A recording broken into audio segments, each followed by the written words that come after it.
नाम है शिखा तिवारी और आप देख रहे हैं SPN 9 न्यूज। लोकसभा चुनाव में अब कुछ ही महीनों का वक्त रह गया है और ऐसे में बड़ी खबर महाराष्ट्र से सामने आ रही है।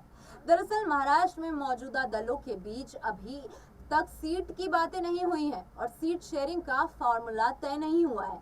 ऐसे में बीजेपी की टेंशन अब बढ़ती हुई नजर आ रही है। साथ ही ये भी कहा जा रहा है कि शिंदे की अगुवाई वाली शिवसेना की सरकार सीटों की मांग बढ़ाती जा रही है। ऐसे में बीजेपी की टेंशन जरूर बढ़ रही है। आपको बता दें, महाराष्ट्र में सीटों की संख्या 48 है, वहीं शिवसेना ने 22 सीटों की मांग जता दी है। और खास बात तो यह है कि बीते चुनाव में 18 सीटों पर लोकसभा चुनाव में शिवसेना उतरी थी।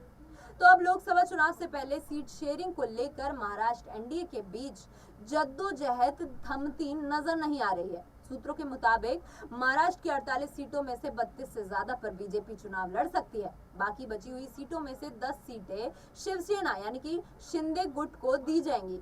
वहीं 2 से लेकर 3 सीटों पर एनसीपी यानी अजीत पवार गुट को खाते में उनके जा सकती है। वहीं अजीत खेमे में जो बारामती रायगढ़, साथ ही अजीत के खेमे में बारामती रायगढ़, शिरूर या मवाल में से 2 या 3 सीटें उनको मिलने की यहाँ पर संभावना जताई जा रही है। वहीं इसके बाद बचने वाली 4 सीटों पर शिवसेना और एनसीपी के ही उम्मीदवार उतारने की यहाँ उम्मीद है।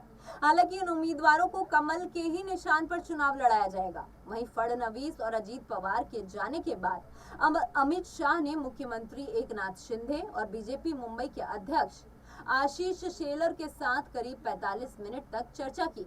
सूत्रों के मुताबिक इन दोनों की मीटिंग में ज्यादातर सीटों को लेकर सहमति तो बन गई, लेकिन बताया जा रहा है कि एक बार फिर से सीएम एकनाथ शिंदे और डीसीएम अजीत पवार एक बार फिर से यहाँ पर गेस्ट हाउस में पहुंचे और एक बार फिर उनकी मंत्री अमित शाह से मुलाकात चल रही है। अमित शाह से देर रात दोनों नेताओं ने सलाह दी और सीटें मांगते हुए उनको ये भी कहा गया कि आक्रामक ना बने, तर्क संगत बात रखे। पिछले 8 घंटों के अंदर ये दूसरी बैठक है, तो अब देखना ये होगा कि क्या यहाँ पर सीट शेयरिंग पर कोई सहमति बनती हुई नजर आती है या फिर महाराष्ट्र में भी कोई बड़ा खेल होता हुआ नजर आता है। फिलहाल अभी के लिए इतना ही। देश दुनिया की तमाम खबरों के लिए देखते रहिए SPN 9 न्यूज।